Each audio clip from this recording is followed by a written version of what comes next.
ময়মনসিংহ জেলার গফরগাঁও উপজেলার পাগলা থানাধীন পাগলা নতুন বাজার এবং এর পাশ দিয়ে বয়ে চলা খরতী খালের উপর নির্মিত এই ব্রিজটির নাম হলো খরতী ব্রিজ।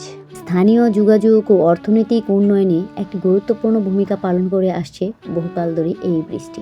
ভৌগোলিক ও ঐতিহাসিকভাবে এই জলধারাটি খরতী খাল বা খরতী পাড় নামে সমধিক পরিচিত। স্থানীয় প্রবীণদের মতে এবং ঐতিহাসিক তথ্য অনুযায়ী 1978 থেকে 1980 সালের মধ্যবর্তী সময়ে তৎকালীন সরকারের বিশেষ উদ্যোগে কৃষি ও সেচ ব্যবস্থার আমূল পরিবর্তনের জন্য এই অঞ্চলে খরতী খালটি খনন করা হয়।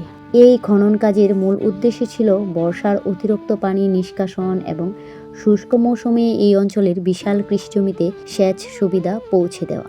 দীর্ঘ সময় ধরে পলি জমে এটি ভরাট হতে থাকলেও স্থানীয় কৃষি ও মৎস্য চাষের এর গুরুত্ব অপরিসীম।